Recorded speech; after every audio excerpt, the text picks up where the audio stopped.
what's going on? So we in the Western world tend to believe our societal issues apply only to us, to our Western countries. But in fact, the grass isn't always greener on the other side, not even in China, the other superpower. Listen to this.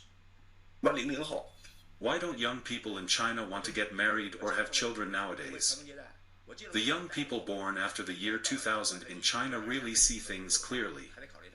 They've decided to take it easy and lie flat. Why should I get married?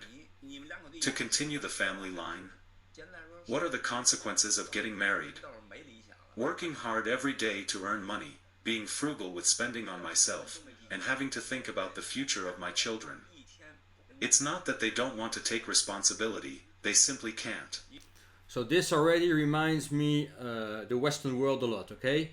Here in the Western world, in France, in Germany, in the Netherlands, in the US, in Canada, Australia, New Zealand, people make less kids, okay? Because everything is so expensive now. So how do you want young people to have kids if they already struggle themselves, okay? They can barely make ends meet with the salaries they're making. Everything is so crazy expensive now.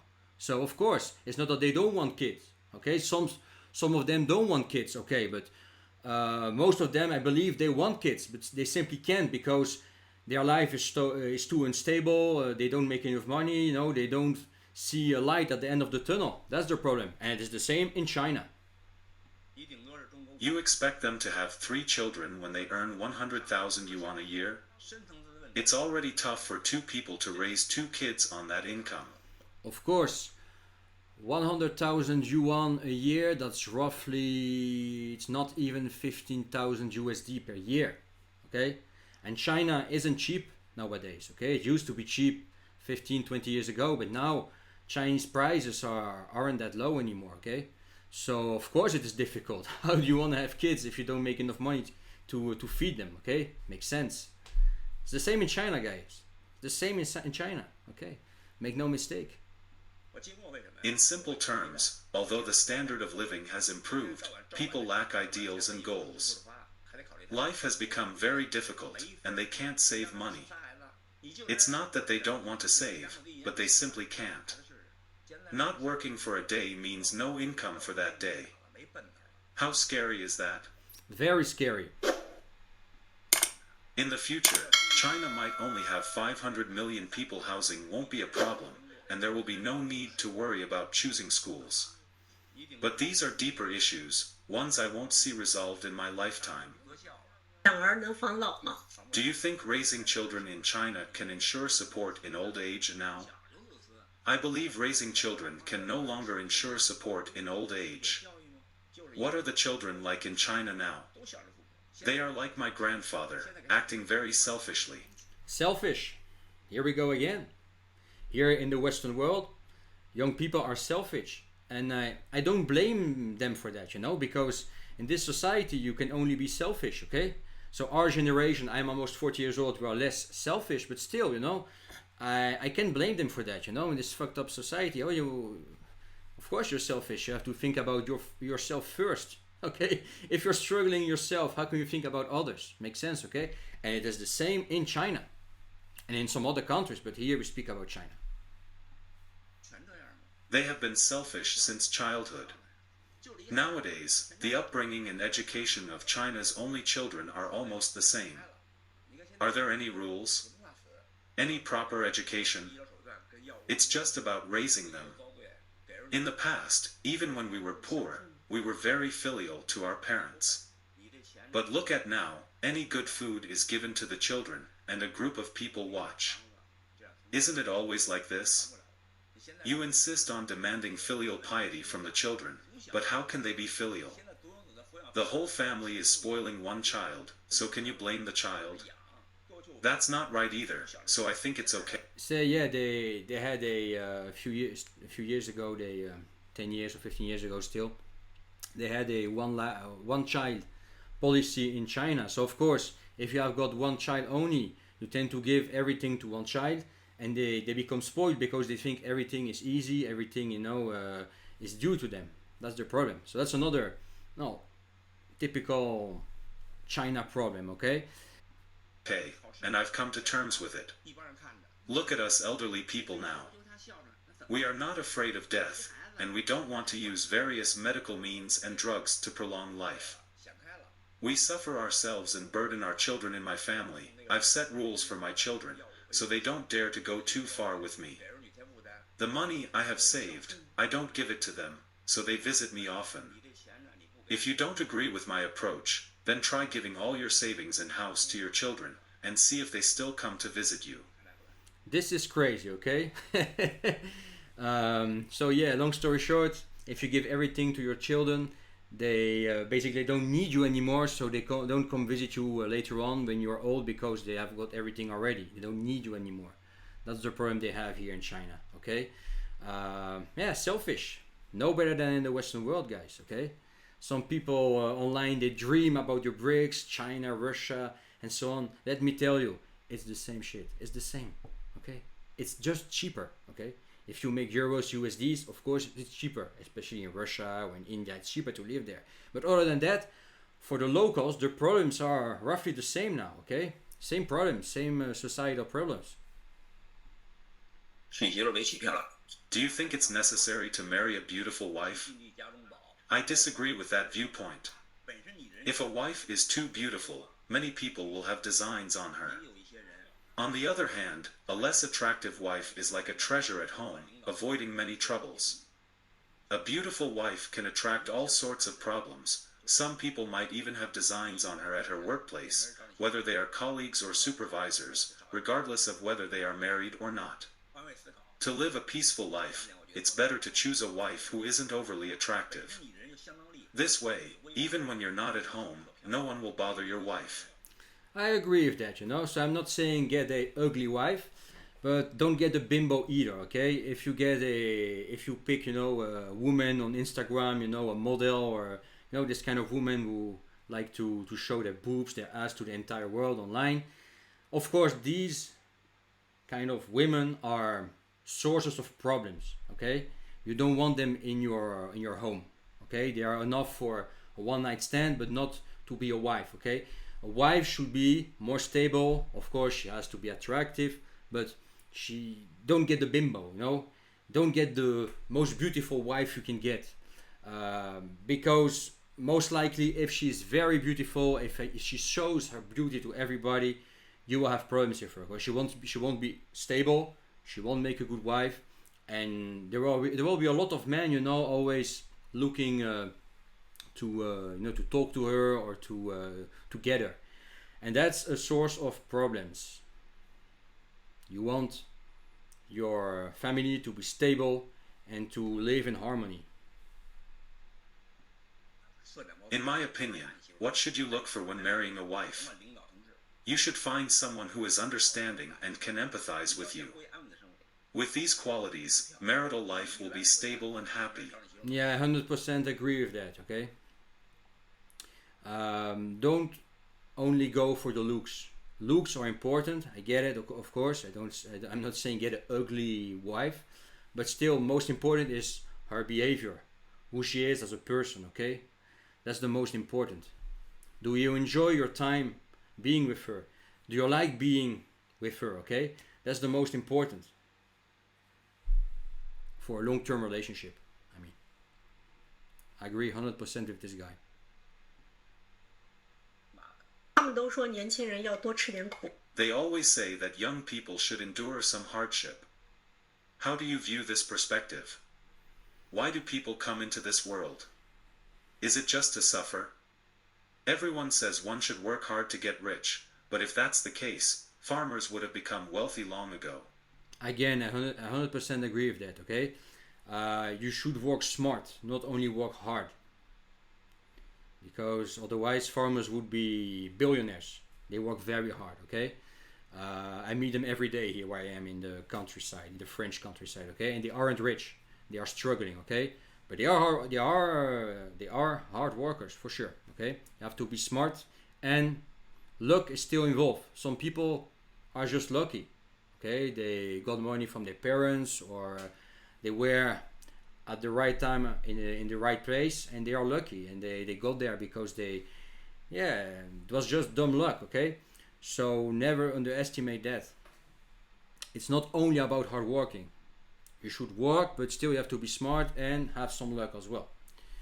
I agree with that. Are farmers not hardworking?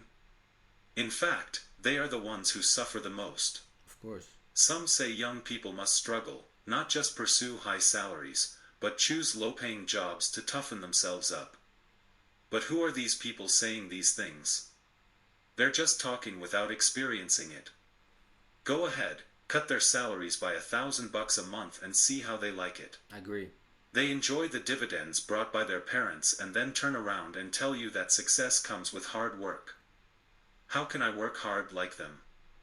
Their dads are big shots, able to solve any problem with a single phone call. Nowadays, young people have it tough, really. Yeah, it's more about who you know rather than what you know nowadays, okay? If you know the right people, everything is easy. You can make a lot of mistakes. And you don't even have to be smart, okay? Just to be there when they need you, okay?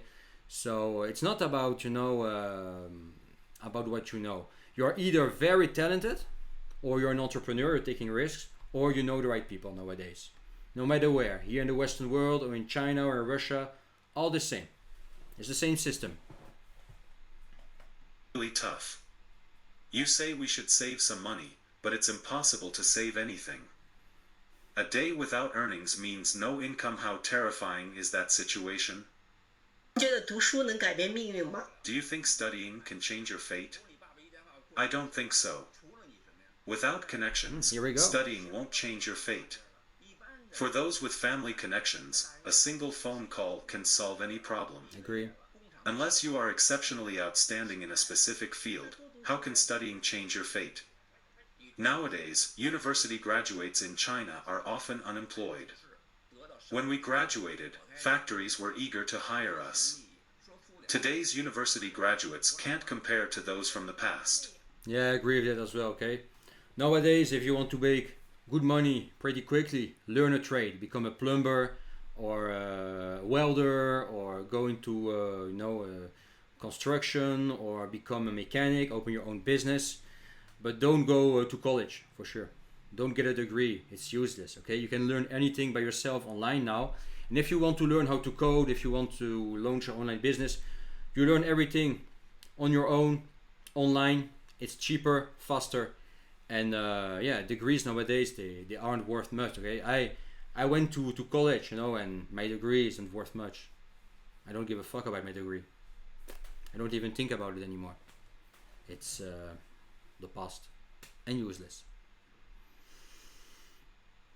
However, I believe that studying is indeed useful. The more you read, the more you understand how to handle people and situations in society and in your company. This can help you gain the trust of your superiors, avoid being ostracized by colleagues, and protect your and your family's interests. To put it bluntly, it teaches you how to deal with people and not be taken advantage of by others. But wouldn't that be too exhausting? Isn't this society exhausting? Even within families, siblings play mind games. How can you not be tired? I don't really agree on this one, Studying doesn't make you tougher. You just waste your time. Okay? You rather learn foreign languages to open, more doors in foreign countries. And if your country turns to shit, you can move to another country and start over there. Languages are more important nowadays. Foreign languages. How do you survive and protect yourself? In this society, some people do nothing useful at work and only think about how to deal with others. 那年轻人要不要贷款买房？ Do you think young people should take out loans to buy a house nowadays? Let me ask you, what is money for? It's to make you happy. Can you be happy being a slave to your mortgage? Regarding the housing issue, I think if you have the money, buy a house. If you don't, rent one. It doesn't matter. Yeah, I agree with that as well, I wouldn't buy a house here now in France. It's too expensive, too overpriced for what it is. Not that I don't want a house, because I would like to have a house as well, but my own house. But here in France, it doesn't make sense, the prices are way too high. I'd rather invest my money in something else. or keep it for some other investments. You know, I rather invest in a business or on crypto or something like that. You know, houses are overpriced here now, so it doesn't always make sense to own your own home. Not always, not anymore. You know, it could collapse tomorrow, and there are some other ways to make money way quicker than owning real estate and renting it out. You know, I think. And of course, if you have plenty of money, go ahead, buy that house. But most people don't. Most people aren't millionaires, you know, today. Some people ask me if young people shouldn't be renting after getting married. Why not? The house might belong to someone else, but our lives are our own. Don't worry about who owns the house. Just make it tidy and comfortable to live in. When my daughter got married, she rented a place. It was great, all high-tech with heated toilets, massage chairs, a talking speaker, and a wallpaper TV that looks like a painting on the wall. Does your happiness depend on owning a house? No, it depends on your lifestyle and if you're enjoying your life. Let me tell you, don't listen to those people talking nonsense. Yeah, in China, by the way, real estate is crazy expensive compared to the wages as well, okay? They have a housing crisis there as well. And so some people, you know, they get upset because they don't have the money to buy a house. But I think, you know, your happiness shouldn't depend on whether you own real estate or not, okay? I do own real estate, but it doesn't make me more happy or unhappy, you know? It's just an investment. That's how I see it. If you don't listen to the elders, you'll be happy for many years. The words of these elderly individuals reflect a profound outlook on life and shed light on various phenomena in contemporary Chinese society. Many people wish their own parents could be as open-minded. In reality, numerous families face similar challenges. The mindset of older generations is often resistant to change, but what we can do is strive to better understand the realities of society, engage with new experiences, and maintain a positive attitude as we age. It's about understanding our children more and burdening them less. That's what we can strive for. Yeah, I agree with that. These, you know, older guys, they are open-minded, but most old men, they are not like that, you know. They have their opinion about something, and they think, you know, it has always been done like that way, so that's why we should, you know, continue that way. It's not always true. It's good to be conservative. I'm a rather conservative person, but society changes, and you have to adapt to, yeah, the new context, and sometimes, yeah, you have to change and think differently, you know. Do you think these elders' words make sense? Tell me in the comment below, guys, what you guys think about this. Anyway, just to show you, the grass isn't always greener on the other side, not even in China, in the other so-called superpower. Smash that like button if this was interesting. Share this video. Don't forget to subscribe if you haven't yet. Check the links below in the description. Leave your comment and talk to you soon. We're out.